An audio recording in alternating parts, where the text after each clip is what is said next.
Hello students, let's see this question. The question says 6 into 10 to the power minus 3 mole K2Cr2O7 reacts completely with 9 into 10 to the power minus 3 mole Xn positive to give XO3 negative and Cr3 positive. The value of N is, N की क्या value होगी, ठीक है। सो अब यहाँ से एक चीज देखिए कि आपका ये जो पोटेशियम डाइक्रोमेट है, इसमें जो डाइक्रोमेट अनायन है ये किस में कन्वर्ट हो रहा है, क्रोमियम 3 पॉजिटिव में हो रहा है, यानी कि ये रिएक्शन एसिडिक मीडियम में हो रही है। सो यहाँ से क्या लिख सकते हैं, Cr2O7 2 नेगेटिव, ठीक है। पोटेशियम हटा दिए जाएंगे तो 2 नेगेटिव आ जाएगा ना। ये किस में कन्वर्ट हो रहा है, क्रोमियम 3 पॉजिटिव में। सो क्रोमियम एटम्स को बैलेंस करो तो यहाँ 2 लगा दोगे। अब ऑक्सीजन को बैलेंस करोगे कि सिंस रिएक्शन एसिडिक मीडियम में हो रही है तो यहाँ पर क्या हो जाएगा आपका 7H2 हो जाएगा, ठीक है। ऑक्सीजन हाइड्रोजन को बैलेंस करोगे तो यहाँ 14H प्लस लगा दोगे और चार्ज को बैलेंस करोगे तो यहाँ पर क्या लगाओगे, 6 इलेक्ट्रॉन्स लगाओगे। राइट, तो ये कौन सी रिएक्शन हो रही है, रिडक्शन रिएक्शन। सिमिलरली यहाँ पर क्या देखोगे, अगर ये रिडक्शन रिएक्शन है तो दूसरी रिएक्शन क्या होगी, ऑक्सीडेशन रिएक्शन होगी, यानी कि एक्स एन पॉजिटिव किस में कन्वर्ट होगा, XO3 नेगेटिव में, ठीक है। एक्स के एक एक एटम है दोनों साइड में। अब ऑक्सीजन को बैलेंस करने के लिए आप यहाँ क्या लगाओगे, 3H2O लगाओगे और हाइड्रोजन को बैलेंस करने के लिए यहाँ लगाओगे 6H प्लस लगाओगे, ठीक है। अब देखो अगर मैं बोलूं कि इलेक्ट्रॉन्स क्या होंगे, लॉस्ट होंगे, तो मैं ये नेगेटिव का साइन लगा दूं, ठीक है। मतलब इलेक्ट्रॉन्स को बैलेंस करना है मेरे को, इलेक्ट्रॉन्स को यहाँ पर क्या करना है, बैलेंस करना है। सो मान लीजिए मेरे पास कितने इलेक्ट्रॉन्स लूज होंगे। सो यहाँ पर क्या हो जाएंगे, एक बॉक्स ले लो, ये इलेक्ट्रॉन्स है, ठीक है। सो इस बॉक्स की वैल्यू क्या हो जाएगी, यहाँ पे लेफ्ट हैंड साइड में कितने पॉजिटिव पॉजिटिव चार्ज है, पॉजिटिव N है। यहाँ पर कितना है, ये -1 है, ठीक है। और ये कितना है, +6 है। और ये कितना है, इस बॉक्स की वैल्यू है, ठीक है। सिंस इलेक्ट्रॉन है तो इसका जो इसकी जो वैल्यू आएगी वो नेगेटिव आएगी, ठीक है। नेगेटिव आएगी तो इस बॉक्स की वैल्यू क्या हो जाएगी, इस बॉक्स की वैल्यू क्या हो जाएगी, यहाँ पे जो इलेक्ट्रॉन्स है इनकी वैल्यू क्या हो जाएगी, 5 - n, राइट। सो यहाँ पर बॉक्स में मैं क्या लिख दूंगी, 5 - n, ठीक है। तो इसको हटा दो यहाँ से, ये सिर्फ समझाने के लिए था।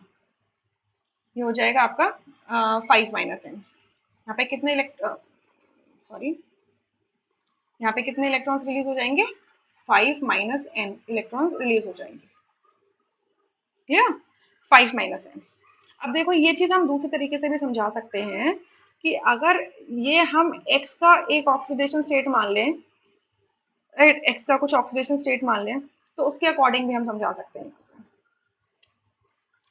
सो इसको छोड़ो, अभी इस तरीके से कर लेते हैं, क्लियर।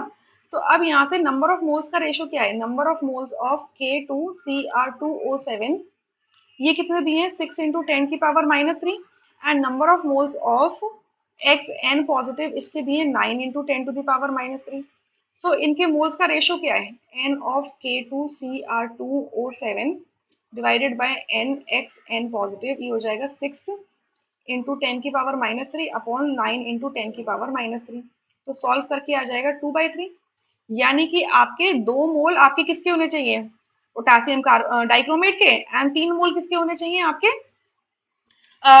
Xn पॉजिटिव के। सो आप क्या देखोगे कि अगर आपने 1 मोल लिया है डाइक्रोमेट अनायन तो कितने इलेक्ट्रॉन्स रिलीज हो रहे हैं, 6, ठीक है। तो अगर 2 मोल ले लोगे तो कितने हो जाएंगे, 2 × 6, इतने इलेक्ट्रॉन्स रिलीज हो जाएंगे, विच इज इक्वल्स टू, दोनों साइड में नंबर ऑफ इलेक्ट्रॉन सेम होने चाहिए ना। सो अगर मैंने इसके अगर 1 मोल लिया Xn पॉजिटिव का, तो उस केस में आपके n 5 - n इलेक्ट्रॉन्स रिलीज हो रहे हैं। और अगर 3 मोल ले लिए तो कितने हो जाएंगे, 3 5 - n, क्लियर, 3 5 - n। ये क्या है, नंबर ऑफ इलेक्ट्रॉन गेन्ड, और ये क्या हो जाएगा आपका नंबर ऑफ इलेक्ट्रॉन लॉस्ट, ठीक है। ये इस तरीके से हो जाएगा। सो अगर मैं इसको सॉल्व करूं तो ये क्या हो जाएगा, 2 × 6 divided by 3 is equals to 5 - n। ये सॉल्व करके आ जाएगा आपका कितना, it is equals to 4। So n की वैल्यू क्या आ जाएगी, 5 - 4 दैट इज 1, n की वैल्यू कितनी आ जाएगी, 1। सो आपका यहाँ से फर्स्ट ऑप्शन करेक्ट है, rest options are going to be incorrect. I hope you understood this question really very well, thank you.